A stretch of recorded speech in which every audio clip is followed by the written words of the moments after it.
Bonjour à tous, c'est Corbac de l'Ordre du Dragon Noir. Aujourd'hui on se retrouve pour notre petite vidéo sur le rôdeur archer en PVP. Donc j'avais prévu de la sortir beaucoup plus tôt, mais j'ai eu pas mal de boulot avec le nouveau système de monture. Donc même là je vais vous présenter un petit peu mon build, il n'est pas encore complet, mais voilà, je vais vous donner les pistes pour le continuer et toutes ces petites choses. Donc déjà un petit point là sur la saison, hein, on peut aller voir hein, dans le classement, tac tac tac, voilà, hein, il y a déjà une quinzaine de pages, voilà, 33 pages de personnes qui ont joué, donc faites attention, je le redis, pensez bien, voilà, si tac tac tac, bon ça rame un petit peu quand on va trop vite, voilà, si vous avez le carré blanc, hein, c'est que vous n'aurez pas de récompense, donc pensez bien à faire vos 6 matchs, d'accord, si par exemple lui il s'arrête à 4-0, vous aurez en fait avoir joué en PVP aura servi à rien. Donc voilà, bon, je vais pas tout reparler du classement, donc pensez bien à regarder la vidéo si vous voulez savoir un peu plus sur les récompenses PVP, toutes ces petites choses. Voilà. Sinon, on va parler un petit peu hein, du build PVP. Donc moi j'ai fait quelques parties avec pour le moment, donc j'ai réussi à me classer en page 2 assez rapidement. Hein. Je pense que je jouerai encore quelques parties pour me mettre en page 1, puis après je passerai sur mes autres persos pour avoir un maximum de DA. Mais donc, ça va être un build complètement offensif qui va vous permettre assez facilement hein, d'arriver dans les, on va dire, dans les 100 trophées, hein, donc dans les suzerains invincibles. Il va demander un peu moins de stratégie que les autres builds parce que c'est un build pur offensif, donc votre rôle va être de tuer, d'accord. Mais vous serez également très fragile. Hein, vous voyez, hein, j'ai un KDA pas si ouf que ça non plus, d'accord. Vous allez mourir beaucoup. En fait, votre survivabilité va dépendre uniquement de votre façon de jouer l'archer. Donc si déjà vous jouez le rôdeur archer en PvE, ça vous donne déjà des petites bases sur les rotations un petit peu basiques, on va dire. Mais ensuite, le PvP va se jouer vraiment sur votre façon de jouer le personnage, plus que la stratégie. Donc voilà, avec ce build, vous pourrez assez facilement arriver dans les 100 trophées. Ceux qui veulent aller plus loin, donc bon voilà, on peut prendre par exemple Razorleaf. Lui, j'ai un petit peu le même genre de build que Razorleaf, sauf que lui est beaucoup plus optimisé que le mien. Et puis il joue beaucoup plus, c'est bien mieux. Donc voilà. Après, avec ce build, vous pourrez probablement arriver dans les 100 trophées, mais après c'est votre façon de jouer qui va faire la différence. Donc maintenant, voyons le build d'un peu plus près. On va commencer par un truc tout bête. Les compagnons, donc comme j'avais répété dans la dernière vidéo, ils ne sont pas valables en PvP, hormis la sorcière du Zentarim. Donc voilà, un petit bonus à connaître, ça fait un peu point de vie, un peu d'avantage de combat, c'est toujours pas mal. Les montures qui sont assez importantes, il y a eu pas mal de changements, même moi elles sont pas encore toutes montées, donc je vais vous donner après les pistes pour vraiment vous optimiser un maximum. Niveau des montures donc, au niveau des nouveaux pouvoirs, alors très bon pouvoir la vision réduite en PvP, donc même un peu cheaté on va dire, je pense que ça sera nerf. Voilà, alors, vision réduite ou la langue de crapaud, il y en a qui préfèrent l'un, il y en a qui préfèrent l'autre. En PvE, la langue de crapaud est mieux parce que plus facile pour placer l'avantage de combat. En PvP, c'est aussi nickel si vous arrivez à placer votre avantage de combat parce que ben, quand on a un avantage de combat sur des cibles PvP, on fait vraiment beaucoup de dégâts. Donc c'est tip top. Moi, je préfère la vision réduite parce qu'elle est plus difficile à esquiver. D'accord, l'animation est beaucoup plus rapide. Voilà. Donc ça c'est un peu le pouvoir cheaté, on va dire du moment. Ensuite vous avez des pouvoirs qui sont pas mal du tout, hein, les T-Rex. D'accord, en plus ça stun, ça fait des dégâts, c'est vraiment super. En plus Avalanche Beer contre les SW, vous pouvez manger son petit puppet. Donc vraiment top top top. Nuage of Sorry, ça c'est pas mal aussi. Voilà, donc moi j'en ai pas beaucoup, hein, j'ai pas encore vraiment investi dans les montures. Vous pouvez également jouer avec le lion. Il va y avoir aussi, il y a un pouvoir de monture, donc je sais plus quelle monture le donne, mais vous pouvez regarder, qui va vous faire, à chaque fois que vous faites votre quotidien, ça vous heal. Donc c'est pas dégueu aussi, mais ça va être sûrement nerf, si ça l'a pas déjà été. Hein. Je joue pas avec, donc je peux pas vous dire. Vous pouvez aussi jouer avec quelque chose qui vous heal, c'est sympa. Perso, je vous recommande vision réduite, les T-Rex, la nuée, des choses qui vont vous permettre de faire beaucoup de dégâts. Hein. À chaque fois, ils vont augmenter les dégâts. Lui, il va faire des dégâts directs, hein, de vision réduite, donc tip top. Ici, monture PVP, les passifs, donc moi je pars, voilà, full offensif. Donc faut savoir que dans les builds full offensif, on va regarder en priorité la neutra et la critique. La puissance partira vraiment au troisième plan. Donc là, neutra, Neutra, voilà, c'est top. Après, si vous manquez de critique, vous partez sur de la critique. Tac, tac, tac. Donc ça a pas trop changé. Alors pour les colliers, moi j'en ai pas beaucoup, mais je vous recommande la sévérité critique, pouvoir de rencontre. Ensuite, si j'en mettrais d'autres, donc je mettrais le bonus de contrôle. Alors après, avoir entre vitesse de déplacement et soins prodigués, hein, c'est important. Et puis le cinquième, on s'en fout, hein, c'est bonus en plus. Bon, ça on s'en fout. Au niveau des pouvoirs de monture, alors ça c'est très important, les pouvoirs de monture c'est tout du self-healing, c'est-à-dire qu'à chaque fois qu'il va y avoir une action qui est faite, je vais me faire heal. Donc, le pouvoir phare est vraiment top, et qui va marcher avec ces builds là très offensifs, hein, ça va être valable, voilà, ça c'est valable quasiment pour toutes les classes PVP, hein, ces pouvoirs de monture. Donc bénédiction du survivant, quand vous faites une déviation, ça vous fait un soin continu. Ça c'est vraiment super, hein, j'en ai même, voilà, j'en ai deux, hein. Donc vraiment ça c'est le pouvoir le meilleur. Ensuite vous avez par exemple le retour du champion, on passe en dessous des 50%, on se fait heal. Frappe critique, donc comme on joue avec beaucoup de critiques, bah, dès qu'on fait une frappe critique on se fait heal, parfait. Et là lorsqu'on est étourdi, renversé ou immobilisé, on se fait heal. Donc vraiment des pouvoirs qui vont nous healer, nous donner un peu de sustain. C'est pas ce qui va nous être le plus important non plus, parce que là dans ce genre de build, comme je vous l'ai dit, c'est un build pur offensif, donc c'est le premier qui tue l'autre, hein. Vraiment vous allez être très très fragile.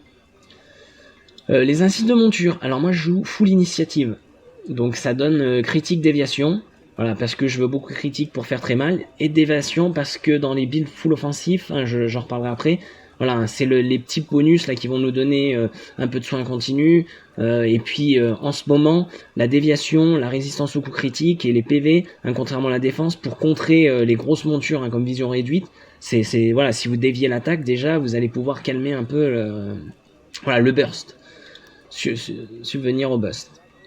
Donc voilà un petit peu pour les montures, hein, compagnons. Au niveau des atouts, alors là, c'est pareil. Donc on va commencer à la forteresse. Donc pareil, je suis parti sur de la neutra, PV, point de vie c'est plus important. Défense, voilà, dans ce genre de build, vous allez, on s'en fout. En fait, soit vous jouez un build très défensif. Alors je vais pas trop en parler aujourd'hui, si ça vous intéresse, après je pourrais plus en parler.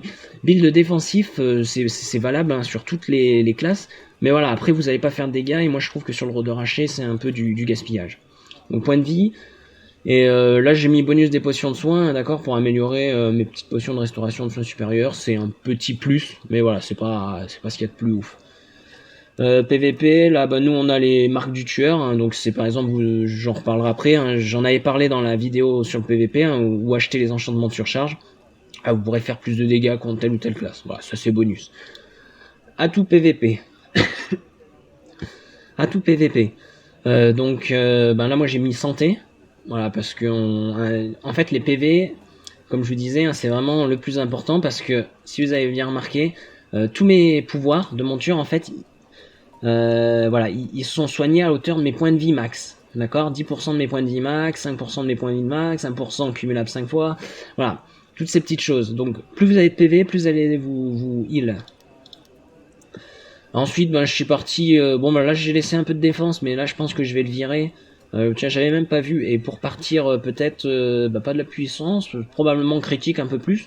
Après j'en ai assez, donc peut-être rester sur de la résistance aux coups critiques en ce moment, ou un peu plus de PV, on verra ça. Ici palier 2, j'ai mis point d'action, c'est toujours sympa de mettre des petits tirs perturbateurs. Et résistance au contrôle, d'accord.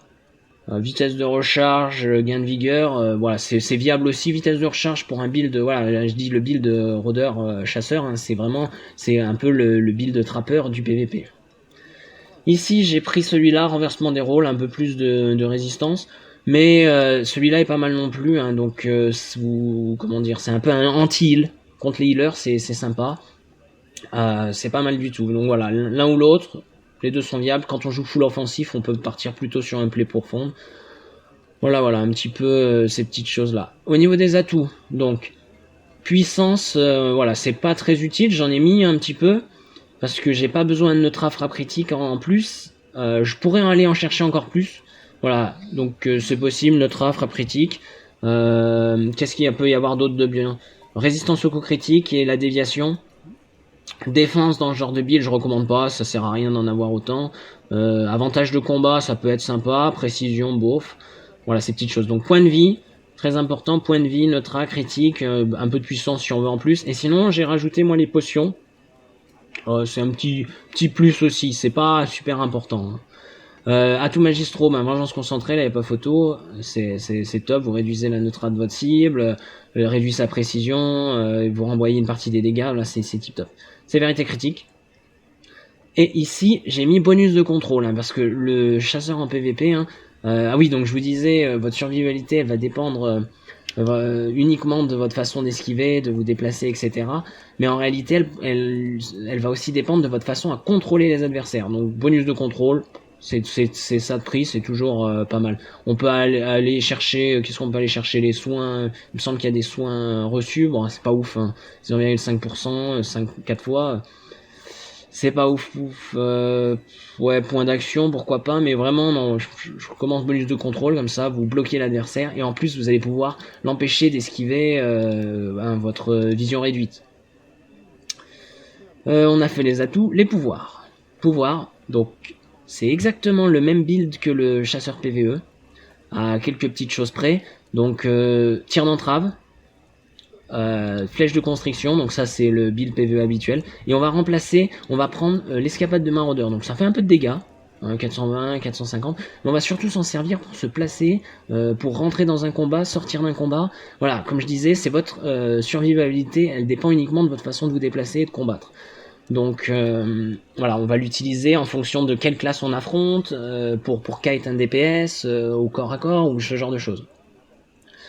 Au niveau des pouvoirs, tir précis. On va jouer pareil, un tir précis, c'est tip top. Coopération du chasseur, donc je l'ai en slot, mais je vous recommande pas de jouer avec. Pas avec attaque appliquée parce que la magnitude est faible. Et en fait, comme vous avez vu, dès qu'il va y avoir un petit critique, dès qu'on va prendre un dégât ou autre, vous allez healer votre adversaire. Donc en fait, les dégâts de votre attaque appliquée vont peut-être, si l'adversaire joue avec le même genre de pouvoir de monture, avec beaucoup de déviations, etc., vous allez le healer pour je sais pas, 100 de dégâts. Voilà. Donc, tir précis, et puis on s'en fout du pouvoir à volonté. Tir perturbateur, voilà, toujours comme en PVP, et comme en PVE, pardon. Et fantôme de la forêt, de temps en temps, disparaître, ça peut être utile en PVP. Ensuite, on joue avec vengeance du tracker. Donc, en fait, comme vous allez, je vous disais, beaucoup contrôler votre adversaire, c'est très facile de contrôler son adversaire. Il va pas pouvoir bouger pendant peut-être 2 à 3 secondes si vous gérez bien vos contrôles. Donc, j'en parlerai dans l'optimisation. Et donc, vous aurez largement le temps d'aller vous mettre derrière lui et bam, de le burst assez fort.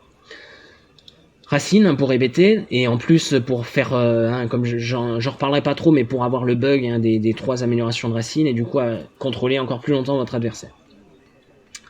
Ici, c'est les mêmes pouvoirs qu'en PVP, le double table, toujours phare, tip top. En plus, voilà, j'ai remarqué, enfin, il y en a plusieurs qui ont remarqué que quand on double table, on arrive même à doubler les dégâts des racines, donc parfait en PVP. Racine épineuse, histoire de faire un peu plus de dégâts. Ronce insidieuse, donc pour faire bugger les 3 pouvoirs ensemble. Prédateur, c'est aussi viable. Voilà, c'est possible, mais voilà, tant qu'il y a ce bug là, autant en profiter, en abuser. Voilà, là, c'est pour jouer trappeur, donc nos pouvoirs qui reviennent plus vite, et tir perturbateur pour faire encore plus de dégâts. Voilà.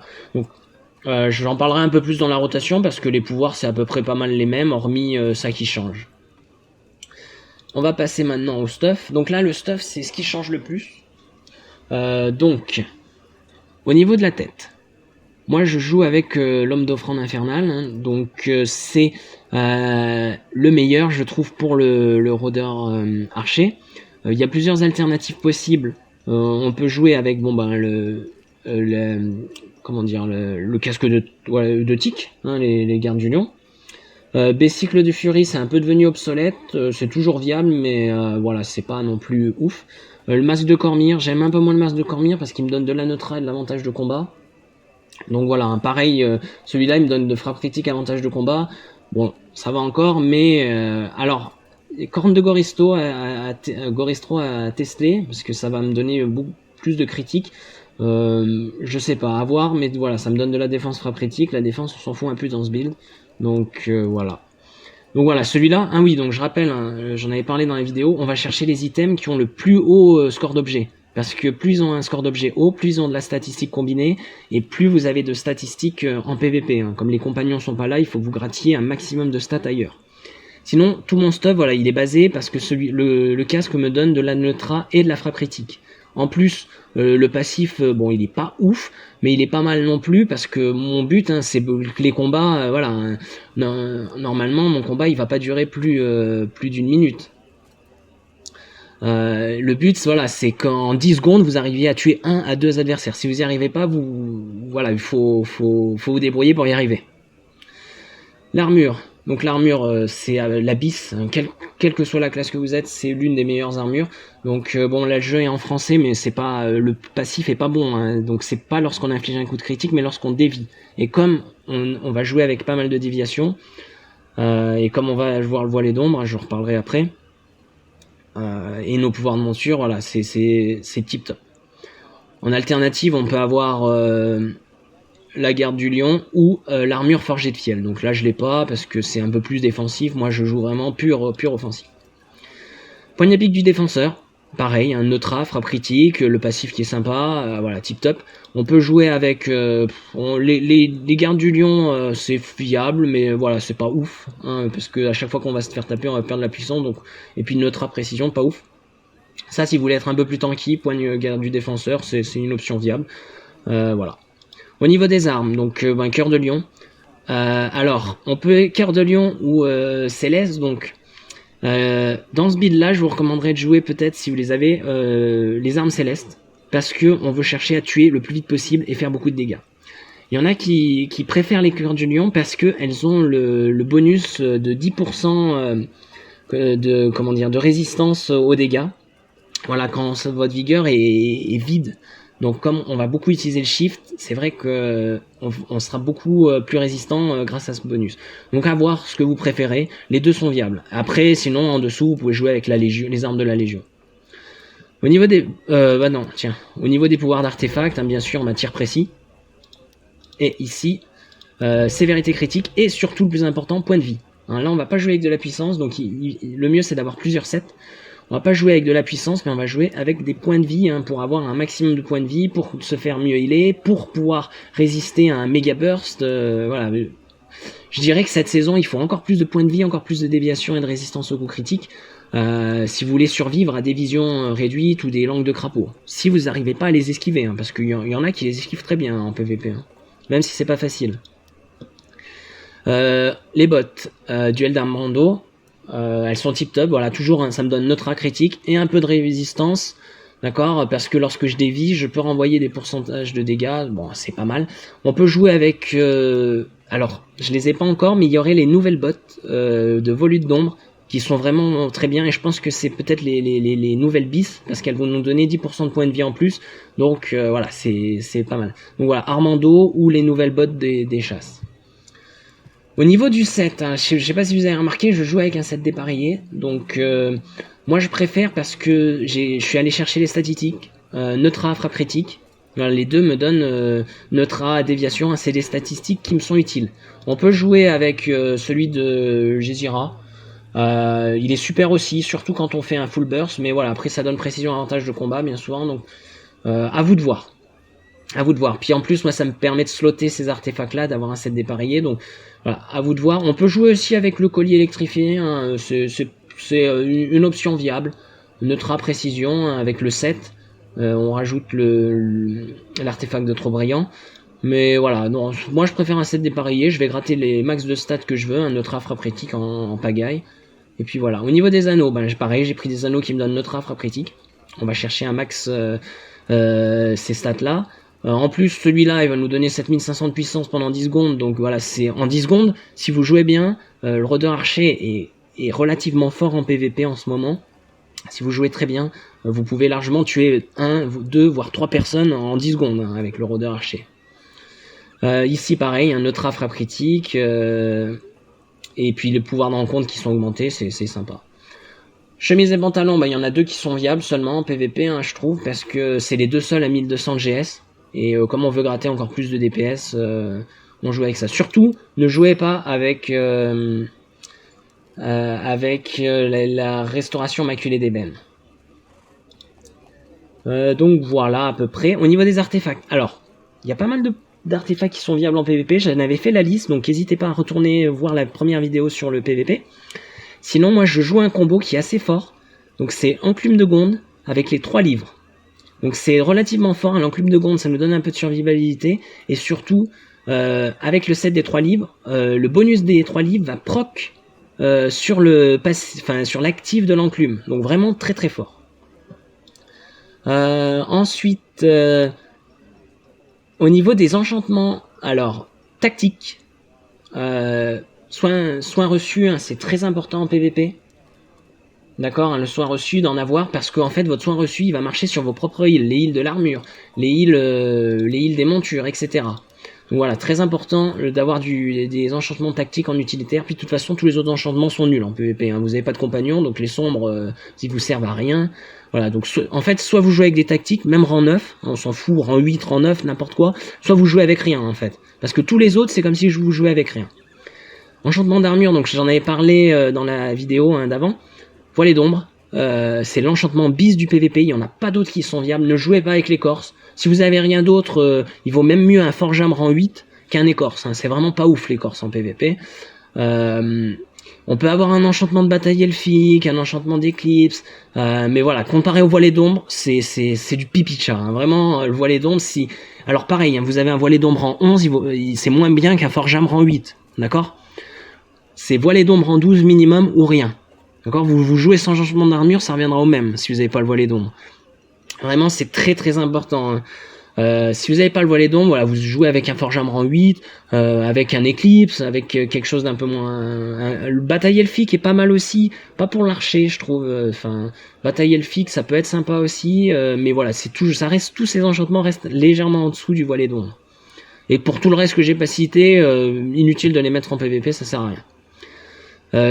Alors les enchantements par contre de dégâts, donc moi j'ai fait un mix d'enchantements démoniaques et d'enchantements, bah là il y en a un des enchantements sauvages, d'accord, donc on va chercher frappe critique, neutra, démoniaque pour avoir un peu de puissance.